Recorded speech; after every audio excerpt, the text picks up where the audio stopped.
다들 데이 하와 어서오세요. 자, 여러분들, 오늘은 요즘 여러분들 뭐 쇼츠나 뭐 인스타라든지 뭐 틱톡이라든지 이런 거 보면 중국의 종교 탄압에 대해서 관련 기사들이 많이 떠는 걸 보셨을 거예요. 혹시 다들 한 번이라도 보신 분들, 중국이 종교에 대해서 뭐 어쩌고 저쩌고, 뭐 중국에서 또 어떤 목사를 잡았는데 미국이 압력하에 또 석방해 줬다, 이런 기사 보셨어요 혹시? 네, 그러면서 막 중국의 종교 탄압 어쩌고 저쩌고 막 이런 이야기가 나오는데, 근데 어떤 사람들은 들으면 지금 뭐 중국의 공산당이 시진핑이 지금 중국의 종교들을 싹 다 잡아놓고 막 지금 막 치고 있나 보다. 근데 여러분들, 아니에요. 그거보다 더 기가 막힙니다. 그거보다 더 기가 막히는 상황들이 지금 중국의 종교계에서 일어나고 있어요.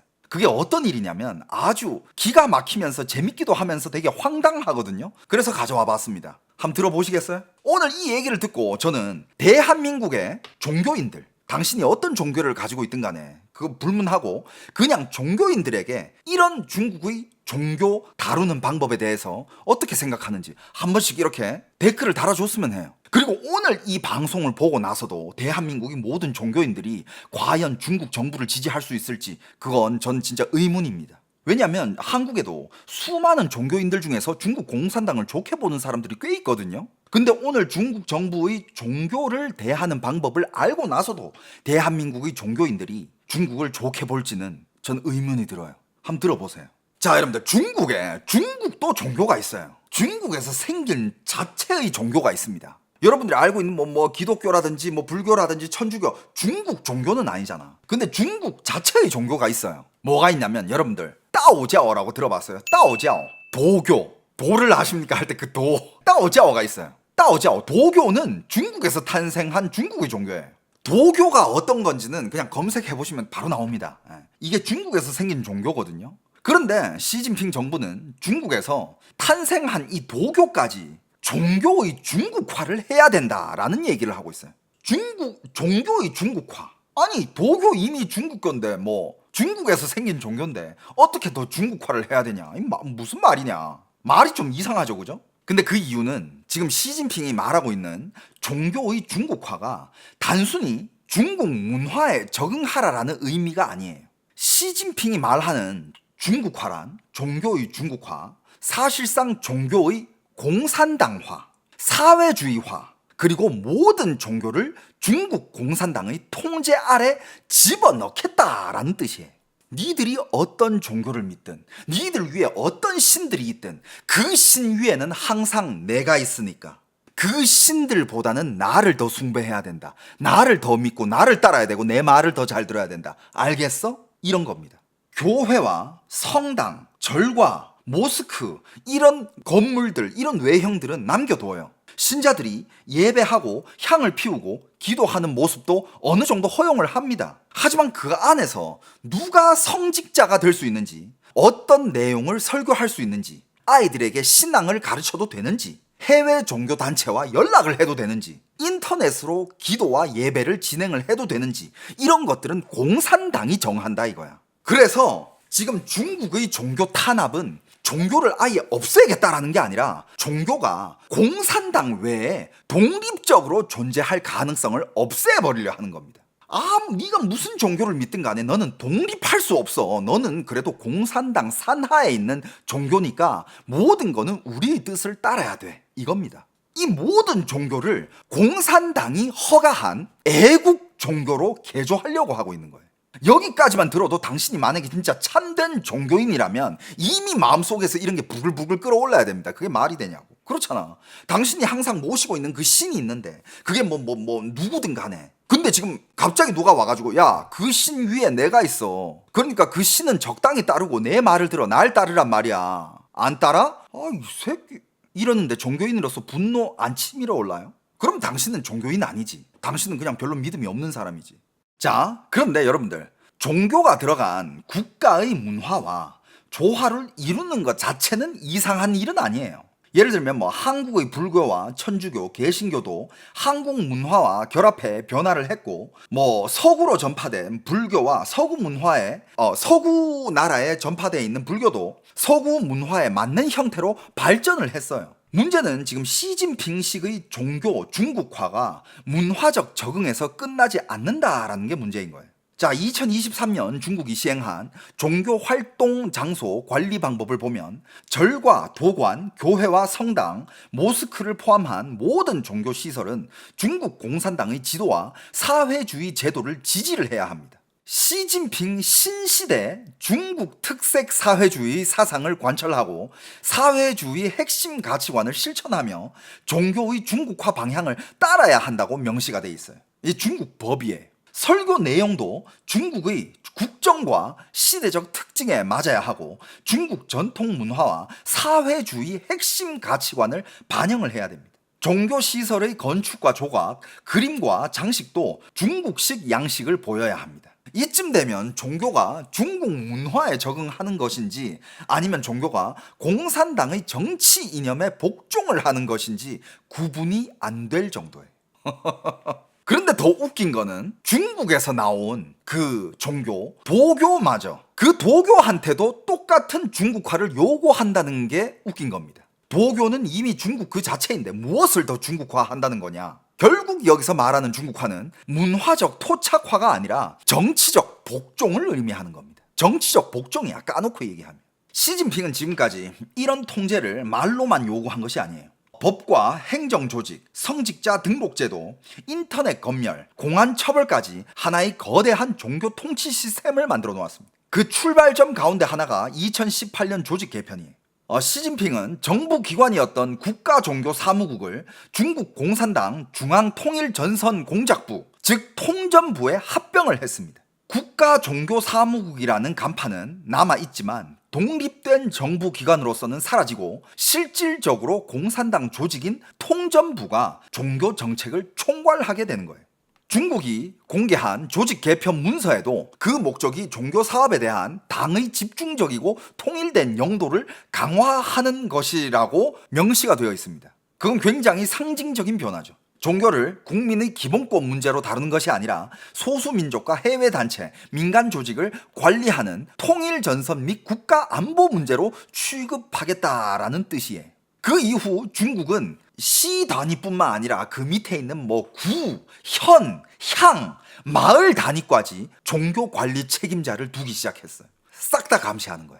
종교 업무를 지방 당위원회의 평가와 간부 교육, 이념 사업 책임제, 지역사회 관리에 포함을 시켰습니다. 중국 전역의 작은 마을에서 열리는 종교 모임까지 중앙의 정책과 연결해 관리할 수 있는 구조를 만든 거예요. 중국이 또 공식적으로 인정하는 종교는요, 불교, 도교, 이슬람교, 천주교, 개신교 등 5가지예요. 야, 근데 저도 알게 된 사실인데 여러분들 기독교랑 천주교는 다른 거죠. 근데 지금 이 기독교가 포함되어 있지 않다는 거는 그럼 중국은 기독교를 공식적으로 인정하지 않는다는 뜻인가? 근데 중국이 공식적으로 인정하는 종교는 불교, 도교, 이슬람교, 천주교, 개신교 이렇게 있다고 하는데요.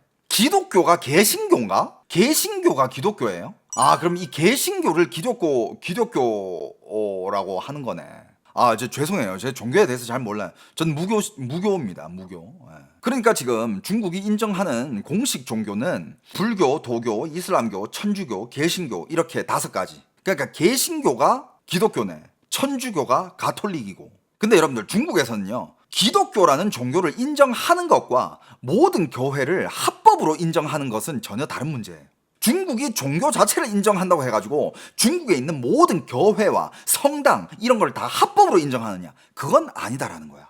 뭔 말인지 알겠어요? 자, 계속 봅시다. 종교가 공식 인정이 됐다고 해서 독립적인 종교 단체를 자유롭게 만들 수 있는 건 아니에요. 종교 사무 부분의 심사를 받고 민정 부문에 등록을 해야 하며 허가받지 않은 단체는 종교 단체 명의로 활동할 수가 없습니다. 자, 개신교는 중국 기독교 3자 애국운동위원회, 천주교는 중국 천주교 애국회, 불교는 중국 불교협회, 도교는 중국 도교협회, 이슬람교는 중국 이슬람교협회라는 국가 공인 조직 안으로 들어가 있는 거예요. 방금 말한 이런 위원회와 협회들, 애국회 이런 거는 다 중국 공산당 산하에 있는 조직들이에요.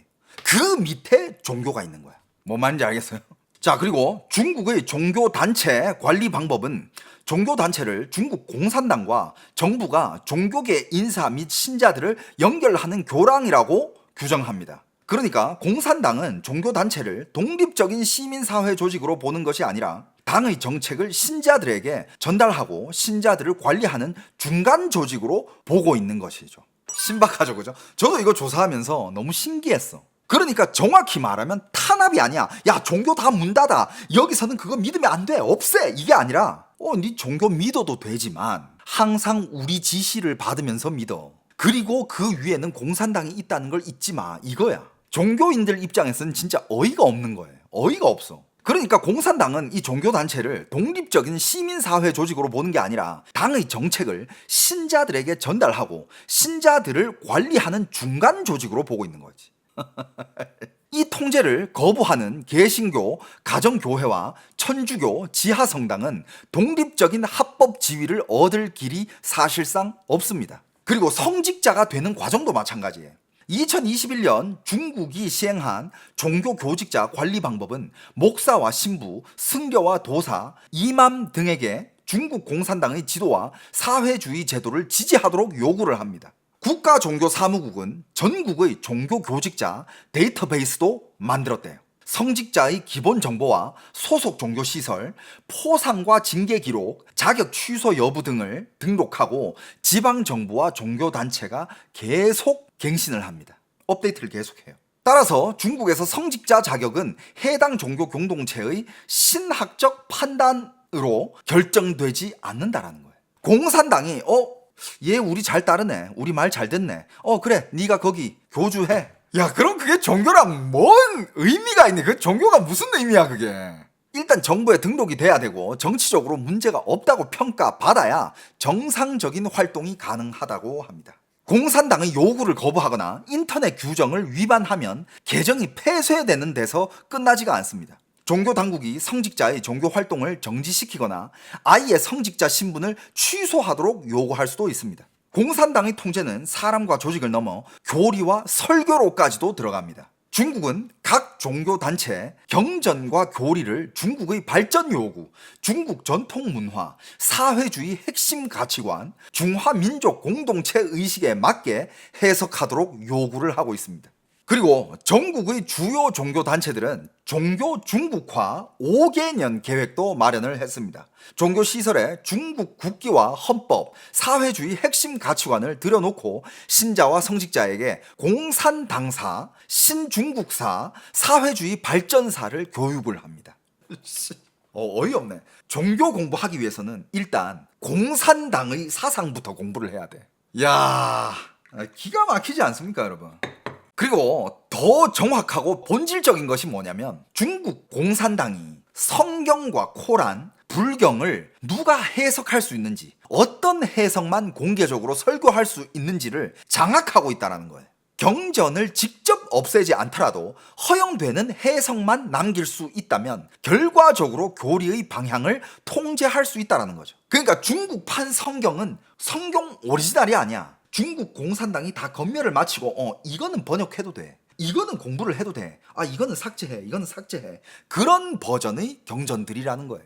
최근에는 여러분들 이 통제가 인터넷과 생성형 인공지능에까지 확대되었습니다. 2025년 9월 발표된 종교교직자 인터넷 행동규범을 보면 종교인이 자신의 신분으로 온라인 계정을 운영하려면 성직자 자격증을 플랫폼에 제출해 인증받아야 합니다. 온라인 설교와 종교교육은 인터넷 종교 정보 서비스 허가를 받은 종교단체나 종교학교, 종교시설의 자체 사이트와 앱에서만 가능합니다. 허가받지 않은 경우 라이브 방송과 짧은 영상으로 전도해서는 안 되고 위챗 단체방이나 위챗 모멘트에서도 전도할 수 없습니다. 온라인 법회와 예배, 미사도 제한됩니다. 온라인으로 연불하고 불경을 읽거나 수계와 세례를 진행하는 것도 금지 대상입니다. 명상과 수행, 종교적 치유, 교육도 마음대로 할 수 없고 온라인 모금과 미성년자 대상 종교 교육도 제한됩니다. 그리고 해외 종교 세력과 온라인으로 연계해서도 안 됩니다. 심지어 생성형 인공지능을 이용해 전도해서는 안 된다는 내용까지 들어 있습니다. 중국이 너무 빠르게 성장하고 있어가지고 무서울 정도라고요. 그러니까 저는 진짜 몇 년 전부터 중국 방어해야 된다. 뭐 협중해봤자 뭐 그게 뭔 소용이냐. 맹목적인 뭐 혐중이든 혐일이든 뭐든 혐오하면 그건 그냥 뭐 인종차별주의자밖에 안 된다. 아니 뭐 미래적으로 봤을 때 중국은 한국 바로 옆에 있는 나라고. 그러려면 적당히 방어할 거 방어하면서 빼먹을 거 빼먹으면서 같이 윈윈할 수 있으면 윈윈해야 되는, 그렇게 살아야 돼 어차피. 근데 방어를 안 하고 풀어주면 중국이 한국 다 털어가고 한국 사업, 한국의 기술들 다 털어가잖아. 방어를 하고 있는 건지 없는 건지. 뒤늦게 미국과 일본은 부랴부랴 방어를 하고 있어요. 진짜 부랴부랴. 걔네들도 옛날에는 아주 그냥 손 놓고 있었지. 중국의 성장을 무시했어. 그래 봤자 뭐. 근데 지금 중국이 정말 말도 안 되게 성장한 건 맞아요. 그리고 되게 위협적이야. 그러니까 미국이든 일본이든 미친 듯이 지금 중국을 어떻게 해서든 막으려고, 방어하기 위해서. 왜냐하면 중국이 지들이 지금 원하고 있는 걸 다 가지잖아. 그러면 중국과 미국, 일본 이렇게 공존할 수가 없어요. 중국이 올라오면 미국과 일본은 그냥 몰락이야. 공존 불가능해요. 그러니까 미국과 일본은 지금 필사적으로 중국을 막으려고 거의 진짜 부랴부랴 지금. 에? 근데 한국은 그냥 한국은 그냥 뭐라 해야 될까? 그냥 가만히 있는 것 같아. 한국은 한국 그 방면에 대해서 아무 생각이 없는 것 같아요, 그냥. 뭐 저도 이게 맞다 틀리다라고는 모르겠어요. 왜냐하면 이런 건 뭐 정답이 없으니까. 여러분들 생각은 어떠세요? 자, 여러분들. 그리고 여기서 또 중요한 게 중국이 온라인 종교 활동을 두려워하는 이유가 있어요. 중국은 온라인 종교 활동을 두려워합니다. 왠지 아세요? 자, 교회 건물 하나는 폐쇄할 수 있어요. 얼마든지. 중국은 그거 얄짤 없어. 뭐 닫으라 하면 바로 닫아야 돼. 뭐 안 닫을 수가 없어. 그러니까 뭐 교회든 뭐 절이든 뭐든 간에 닫으라 하면 닫아야 돼요. 하지만 온라인 종교 공동체는 도시와 지역의 경계를 넘어서 성장할 수 있잖아요. 그죠? 시진핑 정부가 가장 두려워하는 것은 개인이 집에서 조용히 기도하는 행위가 아니라 공산당의 통제를 받지 않는 사람들이 전국적으로 연결이 되는 거예요. 중국은 그 뭐든 간에 공산당보다 영향력이 커지는, 조직력이 커지는 단체를 싫어해요. 그래서 중국은 그냥 애초부터 사람들이 모임을 갖는 것 자체를 거부해. 모이다 얘네들이 커지면 이게 세력이 되고, 세력이 커지면 이게 관리하기 힘들어지거든. 그러니까 처음부터 모이지 말게 해, 중국은. 실제로 온라인 예배를 통해 약 50개 도시, 신자 약 5,000명 규모로 성장한 시온 교회는 2025년 10월에 전국적인 단속을 받았습니다. 로이터에 따르면 목사와 교회 직원 약 30명이 구금됐고, 이 가운데 18명이 정보통신망 불법 이용 혐의로 정식 체포됐습니다. 유죄가 인정되면 최대 징역 3년이 가능하다는 보도도 나왔습니다. 공안부와 현지 경찰은 로이터의 질의에 답하지 않았어요.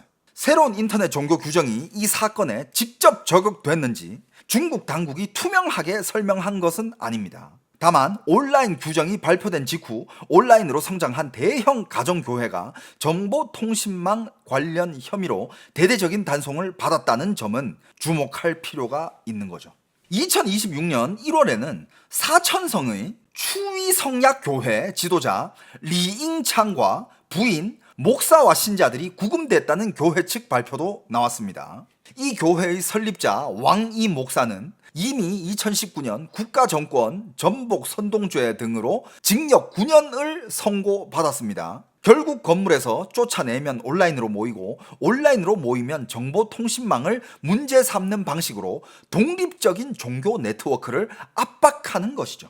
그냥 아예 존재하지 말라 이거야. 그리고 또 뭘 통제하느냐? 해외 종교단체와 돈의 흐름도 철저히 통제하고 있습니다. 중국의 종교단체가 지도부를 변경하거나 대규모 회의와 교육, 종교 행사를 개최하고 해외 종교단체와 교류하려면 정부 심사나 사전 보고를 거쳐야 합니다. 대형 건축공사와 자산 처분도 보고 대상입니다. 해외에서 종교 서적이나 영상물을 기증받거나 10만 유엔을 초과하는 기부금을 받을 때도 정부 승인이 필요합니다. 10만 유엔은 지금 환율로 따지면 약 2,200만 원 정도입니다. 그러니까 종교단체의 지도부와 행사, 자산, 해외 자금까지 중국 당국이 모두 다 들여다볼 수 있는 그런 구조예요. 그냥 모든 걸 다 감시하고 있습니다. 2025년 5월부터는 중국에 거주하는 외국인의 종교 활동도 더 엄격하게 구체적으로 관리하기 시작했습니다. 외국인은 등록된 종교시설이나 정부가 승인한 임시 장소에서 집단 종교 활동을 해야 합니다. 장소와 인원, 시간, 진행자 등의 정보를 제출해야 하고 중국인을 전도하거나 중국 안에서 종교단체와 종교학교, 종교시설을 만들 수 없습니다. 성직자를 임명하거나 허가 없이 설교하고 종교 교육을 하는 것도 금지됩니다. 중국 정부는 이를 해외 세력의 종교 침투를 막는 조치라고 설명을 합니다. 근데 여러분들, 전 물어보고 싶은 게, 종교인분들에게 물어보고 싶은 게, 해외의 종교들이 특정 나라의 정부를 침투를 하나요? 저는 뭐 기독교나 천주교나 불교가 뭐 대한민국 정부를 침투했다 뭐 이런 건 나 들어본 적이 없어. 아니 뭐 스님이나 뭐 이런 분들이 나와서 시비하는 건 본 적 있지. 뭐 어디 뭐 정부를 침투를 해? 그 말이 돼? 근데 중국은 지금 그걸 막기 위해서래. 자, 물론 외국 정보기관이 종교를 이용하거나 종교를 빙자한 폭력과 극단주의가 발생한다면 국가가 대응할 수는 있죠. 그건 어느 나라랑 마찬가지야. 하지만 중국의 규정은 구체적인 범죄 행위를 처벌하는 데서 끝나지 않습니다. 바티칸과 연결된 천주교, 해외 신학교와 교류하는 개신교, 세계 이슬람 공동체와 연결된 무슬림까지 모두 잠재적인 해외 침투 대상으로 볼 수 있을 만큼 범위가 넓습니다. 그리고 2026년부터는 처벌 수단도 더 강화됐어요.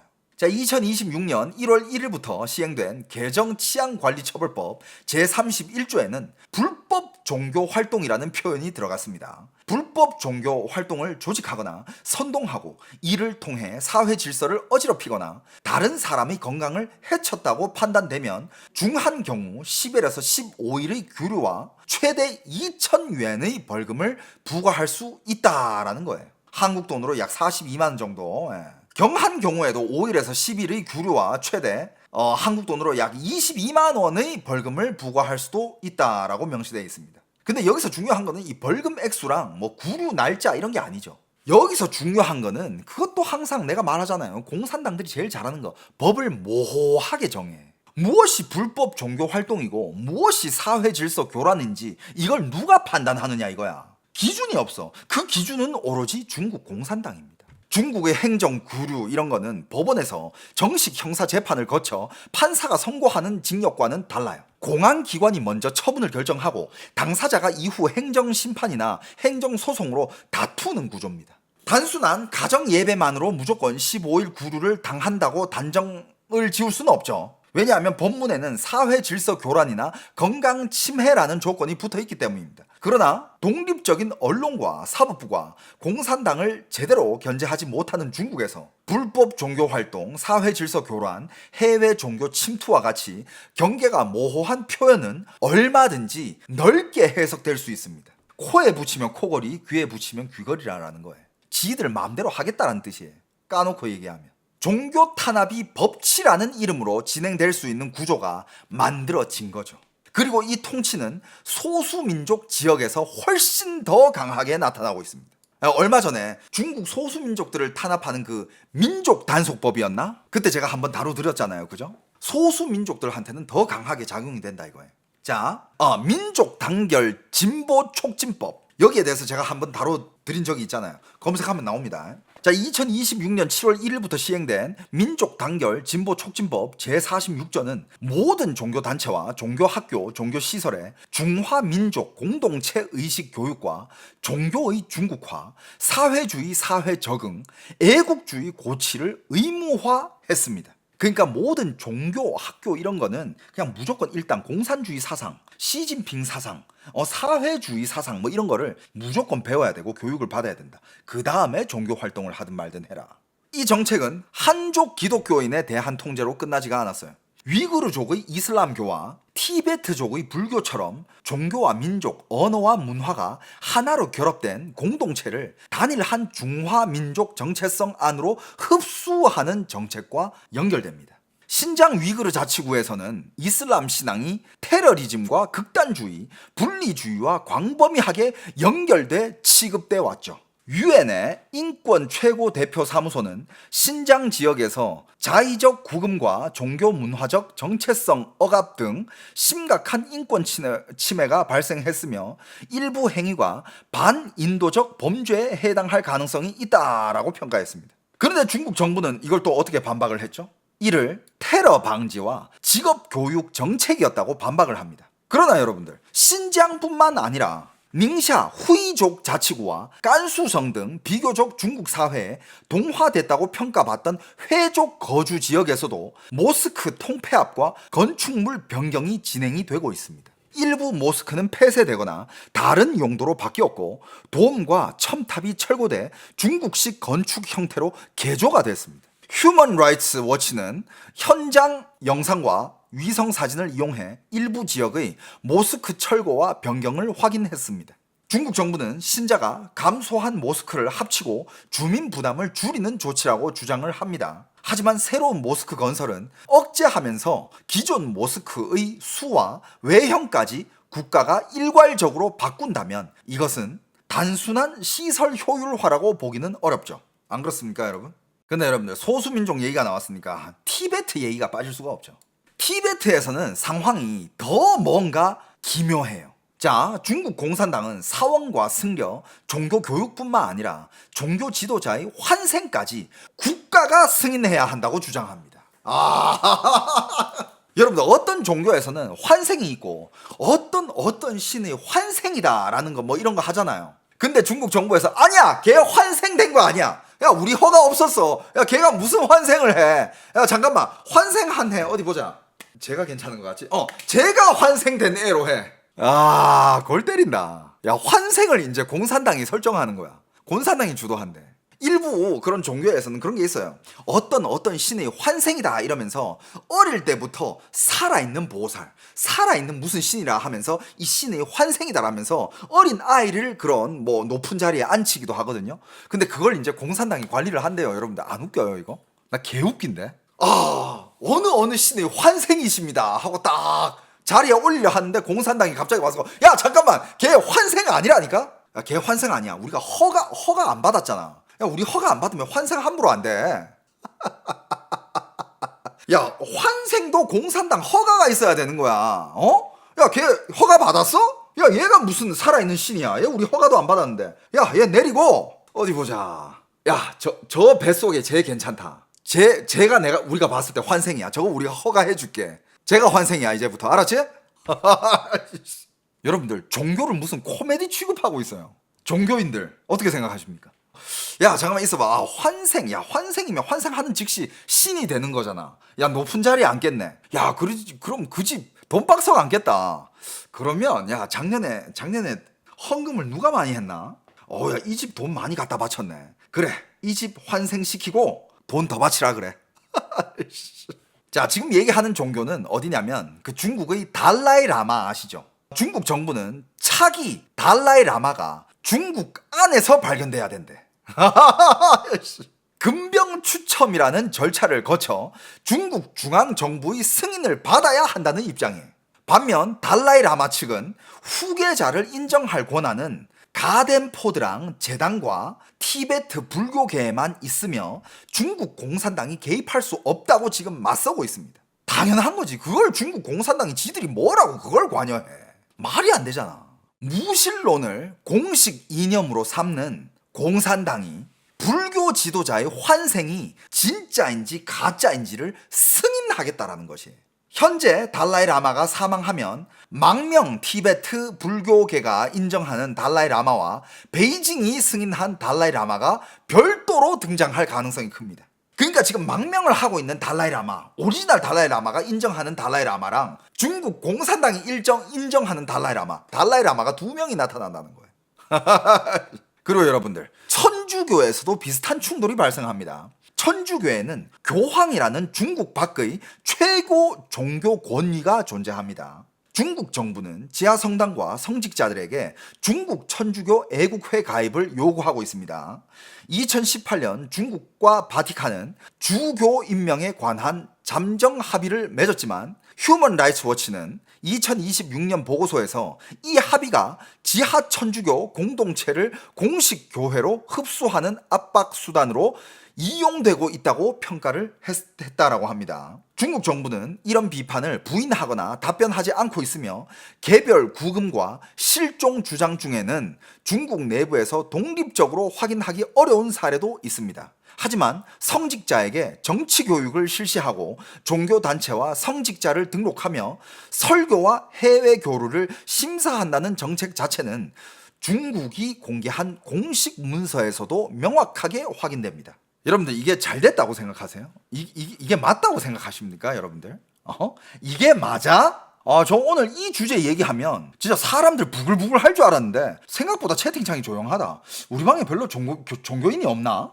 유튜브 댓글 한번 기대해 보겠습니다. 우리 대한민국의 종교인분들 어떻게 생각하는지 정말 생각들을 알고 싶어요. 왜냐하면 저는 이제 무교기 때문에. 여러분들은 뭐가 잘못됐다고 생각하세요? 누가 들어도 이거 잘못된 게 너무 많잖아요. 안 그래? 뭐가 잘못했을까? 자, 예를 들면 국가가 종교를 빙자한 사기와 폭력, 성범죄와 강제 헌금, 테러를 단속하는 것은 이건 당연한 거예요. 그러나 중국은 범죄 행위를 처벌하는 것을 넘어 종교인에게 공산당 지도와 사회주의 제도를 지지하라는 정치적 충성까지 요구하고 있습니다. 설교가 폭력을 선동하는지를 심사하는 것이 아니라 설교가 사회주의 핵심 가치관을 충분히 반영하는지를 심사하고 있습니다.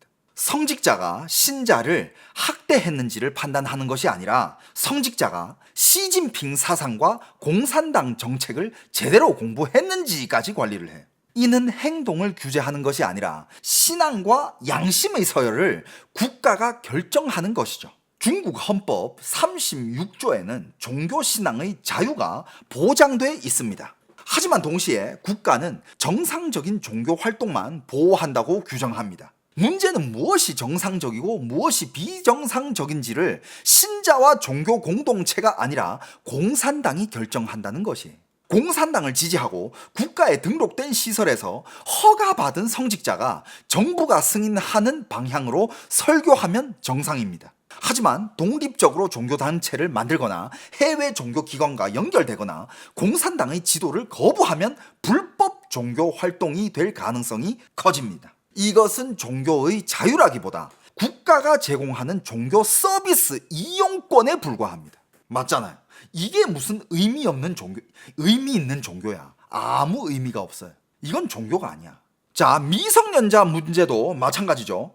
아이를 강제로 개종시키거나 학대하는 행위는 반드시 막아야 합니다. 하지만 중국의 인터넷 규정은 종교인이 미성년자에게 신앙을 전하고 종교 교육과 종교 캠프를 진행하는 행위를 광범위하게 금지합니다. 일부 지역에서는 아이의 교회 출입과 가정 종교 교육 금지로까지 확대됐다는 보고가 나옵니다. 이렇게 되면 아이의 선택권을 보호하는 것이 아니라 종교가 다음 세대로 이어지는 통로 자체를 차단하는 결과가 됩니다. 위구르족과 티베트족에게는 문제가 더 심각하죠, 그죠? 이들에게 종교는 단순히 일요일이나 특정 기념일에 참여하는 의식이 아닙니다. 언어와 역사, 생활 방식과 민족 정체성 그 자체죠. 모스크와 사원을 통제하고 종교 교육을 제한하고 중국어와 중화민족 정체성을 강제하면 종교만 약해지는 것이 아니라 공동체 전체의 문화가 약화됩니다. 따라서 신장과 티베트에서 추진되는 종교 중국화는 종교 관리라기보다 국가가 허용하는 형태로 민족 정체성을 다시 설계하는 동화 정책에 가깝다는 비판을 받고 있는 것입니다. 그렇다면 시진핑은 왜 이렇게 종교를 두려워할까요? 여기 어떤 분이 예수 그리스도는 이미 승리하셨습니다. 아무리 중국이 탄압해도 이기는 건 예수님입니다. 종교적으로 봤을 때 얼마든지 이거는 존중해 줄 수 있잖아요. 이 종교는 뭐 당연히 예수가 최고니까. 근데 중국 가서 이 얘기하면 이 새끼야 너 따라와봐. 중국 가서 님 이런 얘기 하잖아. 님 잡혀간다니까. 그게 지금 중국이야. 전 세계의 종교인들 이거는 주목을 해야 됩니다. 관심을 가져야 돼요. 시진핑이 실제로 종교에 대해서 두려워하는 것은 개인이 집에서 조용히 기도하는 행위가 아니에요. 공산당보다 오래된 경전과 권위, 짧은 시간에 많은 사람을 모을 수 있는 조직력, 도시와 계층을 넘어 연결되는 전국적 네트워크, 그리고 교황과 달라이라마, 해외 교회와 세계 이슬람 공동체처럼 중국 국경 밖에 존재하는 그런 권위, 그걸 두려워하는 겁니다. 아무리 역사를 뒤져봐도 이 공산당이라는 조직은 그렇게 오래된 역사가 있는 것도 아니고 옛날에 정말 말도 안 되는 잘못을 많이 저지른 그런 조직이고 오래되지도 않았어. 지금 성공했으니까 혁명을 일으켰고 뭐 중국을 만들었다고 하지, 그때 당시 실패했으면 그냥 테러 분자에 불과해. 맞잖아요 여러분들. 성공했을 때 혁명이고 실패하면 그건 테러예요. 얼마나 무식한 짓거리들을 많이 했는데. 근데 지금 그런 말 같지도 않은 조직이 지금 그 오래된 이 세계에서 정말 수백 년, 수천 년 된 그런 불교, 기독교, 천주교, 이런 뭐라 해야 돼? 이런 종교와 이런 신념과 싸우려고 하고 있어. 말이 되냐고. 가정교회는 건물이 없어도 모일 수 있고 온라인으로 여러 도시를 연결할 수 있습니다. 천주교 신자에게는 교황이 존재하고 티베트 불교 신자에게는 달라이 라마가 있으며 무슬림은 세계적인 종교 공동체와 정신적으로 연결되어 있죠. 중국 공산당 입장에서 이것은 모두 당의 지시만으로 움직이지 않는 독립적인 권위와 조직이에요. 시진핑의 통치 철학은 언론과 인터넷, 교육과 기업, 소수민족과 시민단체 등 모든 독립 영역을 공산당의 통제 안으로 집어넣으려고 하는 거예요. 근데 딴 건 다 좋단 말이야. 니들 뭐 공산주의든 사회주의 나발이든 씨발 꼴리는 대로 하지만 종교를까지 그 안으로 편입을 시킨다? 여러분들, 만약에 중국이 어느 하루 미국을 제끼고 수많은 유럽 연합과 아시아, 뭐 일본, 한국 이런 강한 나라들을 다 제끼고 중국이 세계의 중심이 되고 중국이 세계의 패권국이 됐을 때, 그때 종교는 존재하지 않습니다, 여러분들. 그럼 그때 중국이 하고 싶은 거는 전 세계 모든 종교를, 지금은 중국 안의 모든 종교만 편입시키려 하지, 나중에 중국이 패권을 잡잖아요. 그럼 전 세계의 모든 종교는 공산당 밑으로 숙이고 들어가야 돼요.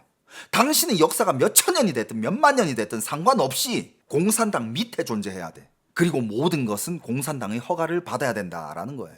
이건 선을 넘어도 한참 넘었습니다. 이 사실을 알고서도 종교인들이 중국을 지지한다? 중국 공산당을 지지한다? 친중을 한다? 말이 안 돼. 그럼 당신이 믿고 있는 그 종교 위에 공산당이 있다는 걸, 예수님 위에 공산당이 있어? 성모 마리아 위에 공산당이 있니? 부처님 위에 공산당이 있네 그러면? 공산당 지금 생긴 지 몇십 년밖에 안 됐는데? 말이야 방구야. 야, 이건 진짜 모든 걸 다, 언론과 인터넷, 교육과 기업, 소수민족과 시민단체, 모든 독립 영역을 공산당의 통제 안으로 집어넣겠다. 그러면 종교만 예외로 남겨둘 수가 없는 거예요. 그게 지금 중국 공산당이 하고자 하는 거예요. 앞으로 중국의 모든 교회와 사찰, 모스크가 한꺼번에 문을 닫는 일은 그건 없을 가능성이 커. 그건 말 그대로 탄압이죠. 하지만 중국은 계속 얘기하고 있어. 우린 탄압하는 게 아니다. 종교의 중국화를 진행시키고 있는 거다. 그럼 어떻게 되느냐?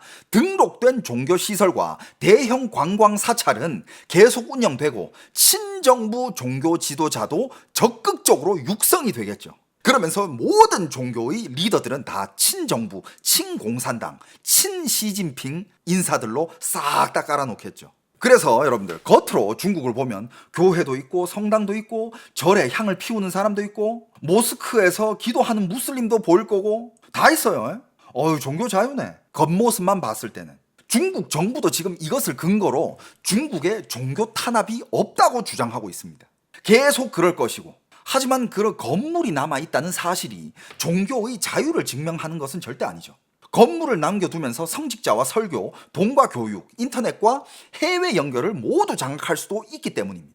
앞으로 시진핑 정부는 공인 종교시설은 유지하는 대신 비공인 대형 종교 네트워크를 잘게 쪼개고 온라인 종교 활동을 허가제로 흡수하며 미성년자 교육과 해외 연결을 차단하는 방향으로 나아갈 가능성이 굉장히 큽니다. 성직자 데이터베이스와 플랫폼 감시는 더욱 강화되고 위구르와 티베트의 종교 문제는 중화민족 통합 정책과 더욱 강하게 결합할 것입니다. 마오쩌둥 시대가 종교시설을 파괴하고 종교를 눈앞에서 없애려 했던 시대라면 시진핑 시대는 조금은 다르죠. 종교의 껍데기는 남겨두되 그 안에 공산당의 이념과 감시체계를 집어넣는 거예요. 절도 있고 교회도 있고 성당도 있지만 누가 성직자가 되고 무엇을 설교를 하며 누구와 연락할 수 있는지는 공산당이 결정한다는 뜻이에요. 시진핑이 원하는 것은 신앙인이 단 한 명도 없는 중국이 아니고 공산당의 허락 없이는 신을 믿는 조직도 공산당보다 더 높은 권위를 인정하는 공동체도 존재할 수 없는 그런 중국입니다. 이게 바로 시진핑이 추진하고 있는 중국 종교의 중국화, 이거의 실체가 이런 거예요. 신앙인을 다 없애버리면 중국 종교 탄압하네. 전 세계 질타를 받을 수 있죠. 중국도 할 말 없잖아. 중국도 이제 전 세계적으로 이제 나가야 되는데. 그러니까 종교 껍데기는 다 남겨도. 하지만 그 안에 모든 사람들은 공산당의 지배를 받는 세뇌가 다 되고 사회주의적 시진핑 사상, 공산주의 사상을 다 세뇌가 된 그런 종교 지도자들밖에 남지 않을 것이다. 그게 신앙과 종교를 파괴하는 거라고요? 그러니까 전 세계에서 인권위원회라든지 종교에서는 손가락질을 하고 있는데 중국은 계속 빼고 있어요. 아니라니까. 우리가 어디 종교를 탄압했냐? 신앙자들 여기 다 교회 다니고 있고 모스크 다니고 있고 하잖냐. 우리는 그냥 종교의 중국화를 추진하고 있을 뿐이다. 종교 탄압 없다. 봐라. 다들 교회 가고 있지 않느냐. 이게 지금 중국에서 흘러가고 있는 종교의 방향입니다. 어떻습니까, 여러분?